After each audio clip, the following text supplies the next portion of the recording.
Hello everyone, the purpose of this video is to give you an overview of current liabilities. Before we talk about current liabilities, let's discuss liabilities in general. Liabilities represent debts owed to creditors. We owe money to someone.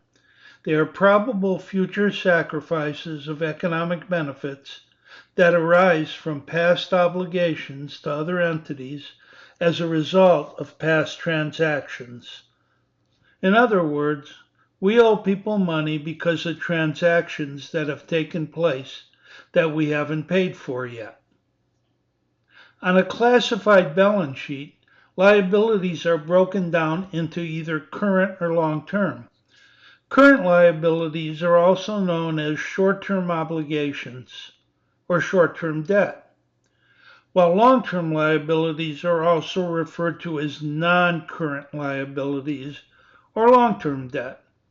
Our focus at this point is current liabilities. Current liabilities are short-term obligations because they must be paid within the current operating cycle or 1 year, whichever is longer. The typical period used to define current liabilities is 1 year. All current liabilities are recorded at their face value because the time to payment or maturity is so short. When we talk about current liability accounts, we are referring to things like accounts payable, notes payable that are due within the year, deferred revenue, accrued expenses, income tax payable, sales tax payable, and payroll tax payable. And then things like line of credit, commercial paper, the current portion of long-term notes payable, and estimated liabilities like warranty liability and contingent liability. To help you identify an account as a liability, you will find that most have the word payable in their account title. As you study current liabilities, you will also be introduced to payroll for a company. Payroll is another name for employee compensation. Accounts that you will become familiar with include salaries, wages, compensation, commission, bonuses, and benefits. Three key terms will be gross pay, net pay, and employer costs. When it comes to gross pay, we're talking about the total amount of salary, wages, commissions, and bonuses earned by employees during a payroll period. The net pay is the amount an employee actually receives or gets to keep. Net pay is also called take-home pay. The key components of employee pay includes the gross pay or employee wages, the withholdings, and then the net pay or the direct deposit that will be made to the employee's checking account. The gross pay or employee wages will equal the rate per hour that's being paid to the employee times the hours worked. The withholdings that will be taken from an employee's paycheck will include federal income taxes, state income taxes in states that do have income taxes, and FICA or Social Security taxes. These three taxes are required, and as withholdings, the company is responsible for payment. The employer withholds these tax payments from each employee's earnings and remits those amounts on a timely basis to the governmental agency. In addition to taxes, there may be what's referred to as optional withholdings that include pension contributions, health insurance, union dues, and charitable contributions. To the extent that an employer withholds these from an employee's pay, the employer is responsible for remitting those funds to wherever they are due in a timely fashion. These withholdings are all current liabilities because they are all due within the current year. Once you have your gross pay and total withholdings, you are able to determine the net pay. The net pay is nothing more than the difference between the gross pay amount and the total withholdings. The net pay is the amount that the employee will receive, either in the form of a check or a direct deposit into their checking account for the pay period. Let's turn our focus from the determination of employee wages to the calculation of the total employer cost. The cost to the employer for payroll includes wages, benefits, and payroll taxes. The total or gross wage expense is the salary expense.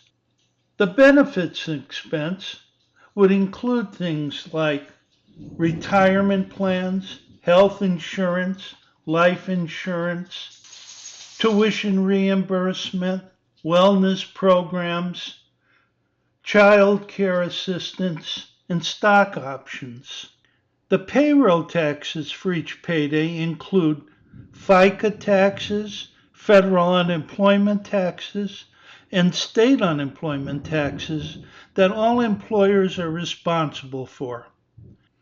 When it comes to FICA taxes or Social Security taxes, the employer matches whatever the employee pays into the FICA fund. The federal and state unemployment taxes, also known as FUTA or SUTA, provide for payments of unemployment compensation to workers who have lost their job. To summarize payroll, it's important that you understand compensation at the employee level as well as the employer level. As a future business professional, it's important that you understand the cost to the employer of all the components of payroll. When studying current liabilities, you also get introduced to contingencies. Contingencies are potential future events or conditions that may have an impact on the company's financial position. Examples of contingencies would be legal disputes, product warranties, environmental issues, and tax disputes. While contingency gains receive no accounting treatment until they are realized, contingency losses are classified as either probable, possible, or remote, depending on the likelihood of occurrence and the ability to estimate the potential financial impact. If the loss is probable and the amount can be reasonably estimated, the loss is accrued in the financial statements. This means the company records the estimated loss on the income statement and creates a liability on the balance sheet. The financial statements will also include a disclosure note explaining the contingency. If the loss is probable but cannot be reasonably estimated, or if the loss is reasonably possible, then the company is only required to include a disclosure note explaining the contingency. If the likelihood of a loss is remote, the contingency is not accrued for and generally not even disclosed in the footnote. The goal of these rules is to ensure that investors and stakeholders receive relevant information about potential risks to the company's financial position. The final topic focuses on liquidity.